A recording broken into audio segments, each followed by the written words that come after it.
High तपाईलाई advance Microsoft एक्सेलको first क्लासमा welcome छ।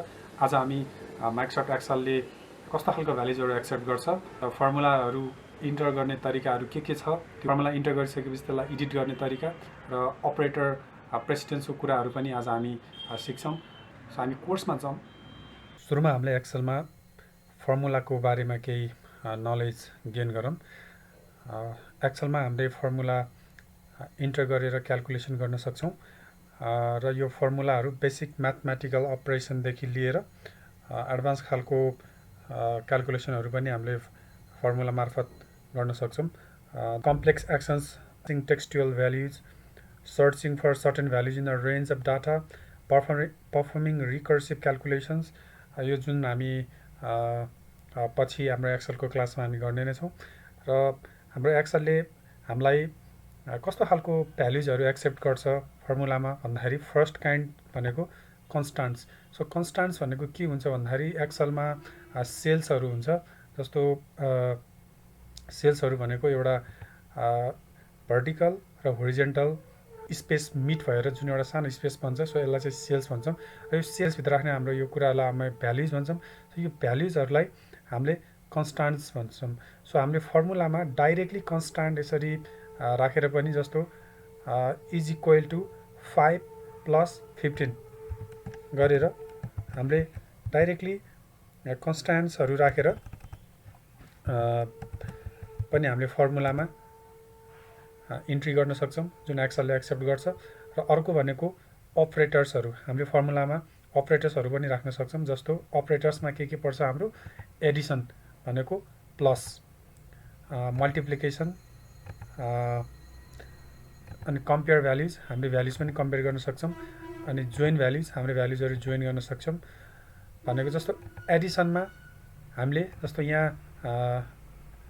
फर्मुला राखेर is equal to E2 + F2 भनेको E2 + F2 गरेर हामीले यो फर्मुला राखेर एड गरिरहेछौँ। सो मल्टिप्लिकेसनमा त्यसरी नै हामीले अर्को फर्मुला राखेर मल्टिप्लाई गरिरहेछौँ। सो कम्पेयर भ्याल्युमा यहाँ ट्रु भनेर आइरहेछ। मैले यसलाई के भनेको थिएँ भन्दाखेरि 5 15 भन्दा सानो हो भनेर सोधेको थिएँ र एक्चुअली यसलाई ट्रु भनेर देखाइरहेछ। सो यसले चाहिँ भ्याल्यु पनि कम्पेयर गरिरहेछ। र यसको ठाउँमा यहाँ मैले 20 राखेँ भने यो फल्स भनेर आउँछ। सरी, यो मैले यहाँ कन्स्ट्यान्ट राखेँ भएर यस्तो भयो। सो यसलाई मैले रिफरेन्स दिएँ भने, यसलाई मैले यो सेल रिफरेन्सको बारे हामी पछि पढ्ने नै छौँ। यसमा तपाईँले अहिले धेरै नझुकिनु होला। यहाँ फल्स भन्छ र यसलाई मैले पहिलेकै भ्यालु रिस्टोर गरेँ भने यसलाई ट्रु नै भन्छ। सो जोइन भ्यालुज भनेको जस्तो यो सेल र यो सेलमा भएको भ्यालुलाई मैले यो एम्परसेन्ट, यो जुन एन्ड, यो हामी सर्टकटमा एन्ड लेख्छौँ, एम्परसेन्ट। सो यसलाई एम्परसेन्ट, AMPRSAND, सो एम्परसेन्ट। सो यो राखेर पनि हामीले यो दुईवटा भ्यालु जोइन गर्न सक्छौँ। जस्तो यहाँ मैले 5 छ, यहाँ 15 छ भने यहाँ 515 आयो। यहाँ मैले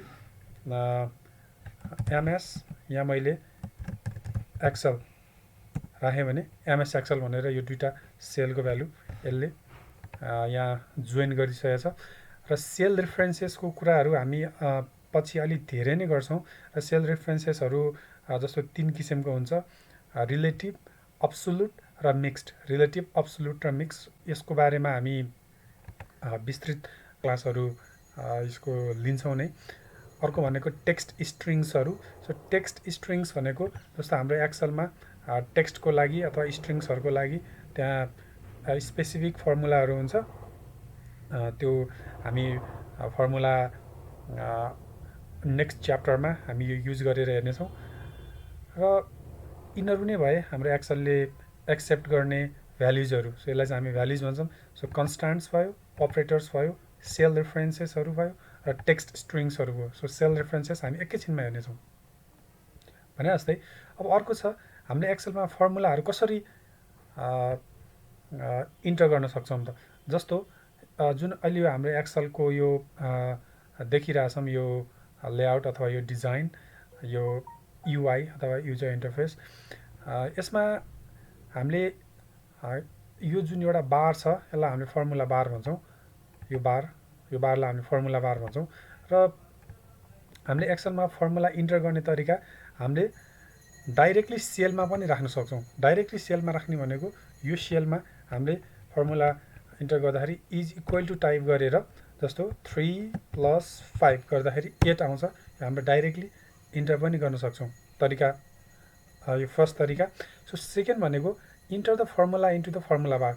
हामीलाई जुन सेलमा फर्मुला राख्नुपर्ने हो, फर्मुला चाहिने हो, त्यो सेलमा हामीले यो कर्सर राखेर र हामीले फर्मुला बारमा गएर फेरि यसरी नै 3 + 5 गऱ्यो भने फेरि यहाँ भ्यालु 8 नै आउँछ। हाम्रो अर्को तरिका छ enter the formula using the mouse.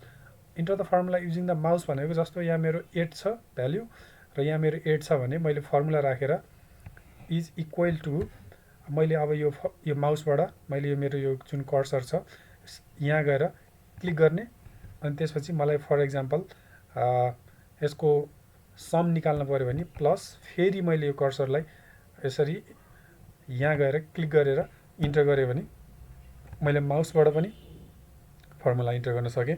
र अर्को छ युजिङ द एरो किज भनेको हाम्रो जुन एउटा किबोर्डमा चारतिर फर्केको एरो हुन्छ अप डाउन लेफ्ट राइट, यहाँबाट पनि हामीले गर्न सक्छौँ।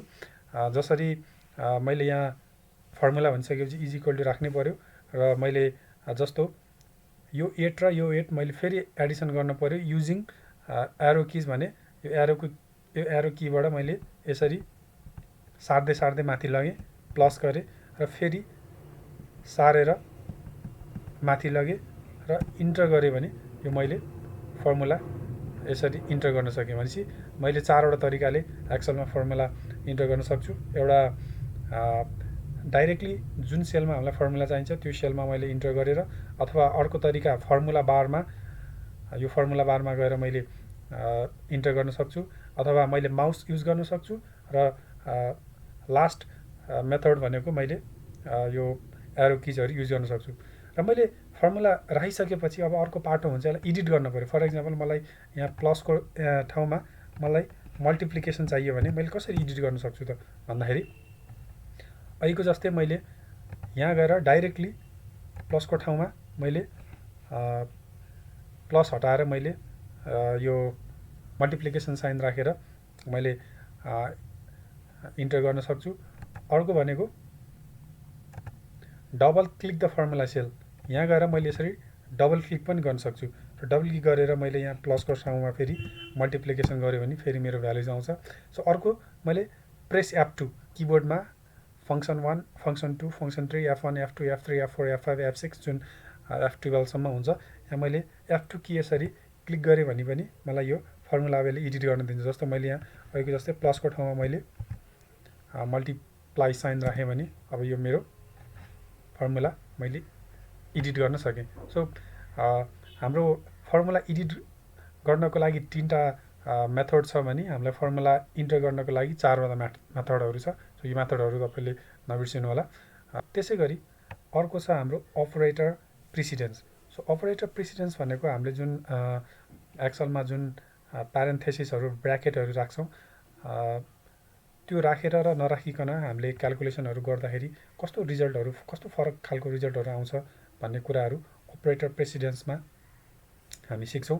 जस्तो हाम्रो माइक्रोसफ्ट एक्सेलले पहिला मल्टिप्लिकेसन गर्छ अनि त्यसपछि एडिसन गर्छ, तर हामीलाई जस्तो पहिला चाहिँ एडिसन गर्नु पर्यो अनि त्यसपछि पछाडि चाहिँ मल्टिप्लिकेसन गर्नु पर्यो भने हामीले चाहिँ त्यो अपरेटर प्रेसिडेन्सको कुराहरू अप्लाई गर्न सक्छौँ। जस्तो यो सेलमा हेरौँ, हाम्रो भ्यालु छ 2 + 3 × 5 भनेको यसको रिजल्ट एक्सेलले के गर्छ पहिला मल्टिप्लिकेसन गर्छ। जस्तो 5 × 3 भनेको 15, सो 15 + 2 भनेको 17 भनेपछि यहाँ हाम्रो 17 आएको छ।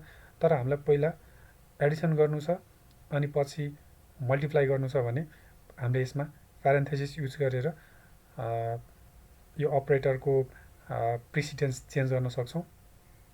अग्रता कुन भ्यालु पहिला क्यालकुलेट गर्ने भनेर हामीले चेन्ज गर्न सक्छौँ। जस्तो यसमा हामीले एउटा प्यारेन्थेसिस राखिसकेपछि 2 + 3 भनेको 5 अनि 5 × 5 भनेको हाम्रो रिजल्ट 25 आएको छ। सो यसरी हामीले एउटै उस्तै भ्यालुमा पनि फरक रिजल्ट कन्ट्रोल गर्नको लागि हामीले यो प्यारेन्थेसिसहरू युज गर्न सक्छौँ।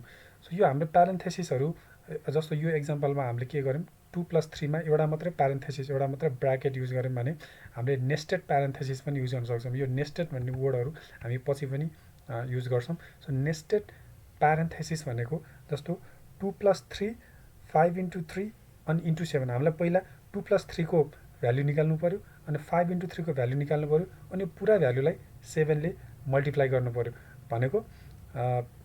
यो भिडियो हेरिदिनु भएकोमा धन्यवाद। तपाईलाई अझ धेरै जानकारी लिनु छ माइक्रोसफ्ट एक्सेलको बारेमा भने मेरो च्यानल सब्स्क्राइब गरिदिनु होला। धन्यवाद।